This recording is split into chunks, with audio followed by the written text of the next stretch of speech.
homem deu um grito, caiu no chão diante dele e disse, bem alto, Jesus, Filho do Deus Altíssimo, o que o Senhor quer de mim? Por favor, não me castigue.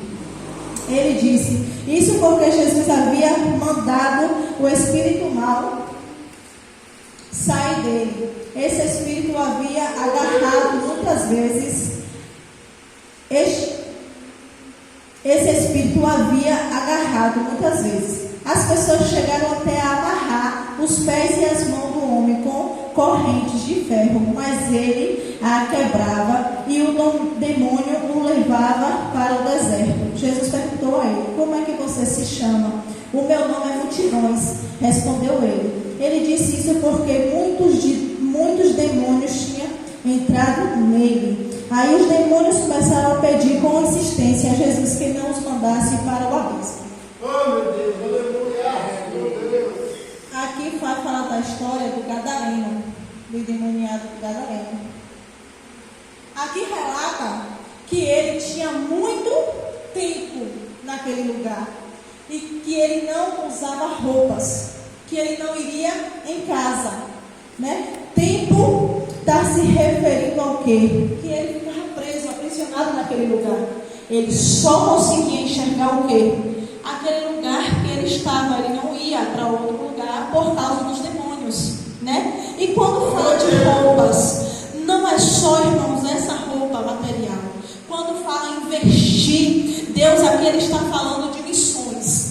Ele está falando de quê? De evangelismo. Ele está dizendo assim, olha, eu dependo de ti, eu dependo de você para que tiramos essas pessoas que estão aprisionadas, que estão vivendo uma vida de miséria, sendo aprisionado por demônios. Eu necessito que você faça as missões. Eu necessito que você vá evangelizar. Porque aqui relata que quando ele viu Jesus saindo do barco, você já imaginou uma pessoa quando está pedindo por socorro? Esse homem ele estava pedindo por socorro, porque em si ele já não estava aguentando mais aqueles demônios sendo aprisionado por demônios. E aqui quando fala de vestir, está falando de caráter. Aqui quando fala em vestir, está falando assim, eu preciso ter caráter de Cristo.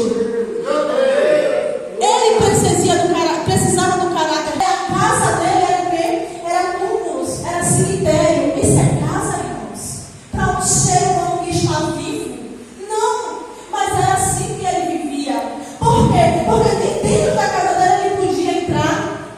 Aí quando o Senhor fala assim, ele não ia em casa. Ele está falando para mim e para você assim, filho, filha minha, tem muita gente que não pode adentrar dentro da casa porque ele está possesso. E quando entra dentro da casa, os filhos dele, a mulher dele, sofrem as consequências também. Então o Senhor ele chama a nossa atenção aqui para esse endemoniado de Gadareno. Porque, irmãos, tem muita gente possessa de demônios. Tem muita gente acorrentada nesse tempo de hoje, é pior ainda. Tem muita gente que está pedindo, gritando, a alma grita socorro e está querendo só ter um encontro com Cristo.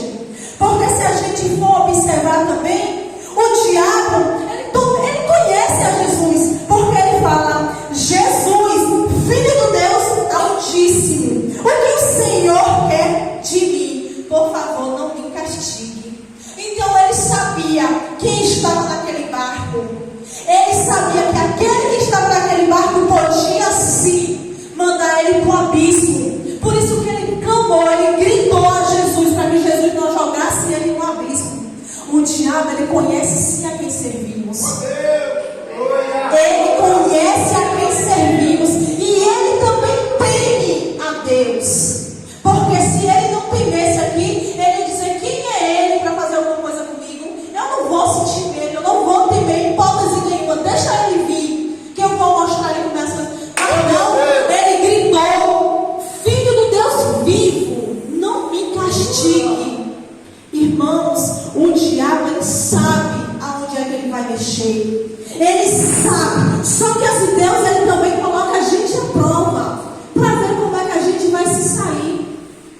Mas aquele homem, quando ele foi liberto desses demônios, porque de um grito, uma ordem que o Senhor deu, o os demônios todos saíram daquele homem e foi para uma manada de porcos. Para a gente ter só noção, o poder que o nosso Deus tem. Porque Deus ele tem um poder sobrenatural que nenhum homem humano tem. Que é o que? Libertar, curar, salvar e levar para o céu. Deus ele tem esse poder. E esse gadareno, quando ele teve um encontro real com Cristo, ele foi transformado. Ele foi liberto. E naquele momento, creio eu, que saiu um fardo gigante das costas dele. Porque ele se sentiu livre. É como hoje a gente se sente na presença de Deus. Livre, liberto, para glorificar, para exaltar esse nome do Senhor. Né? Então vamos, irmãos, nos posicionar mais e vamos sim fazer missões, evangelizar, levar a palavra do Senhor, que tem muitos endemoniados ainda precisando de ter um encontro real com Cristo. E assim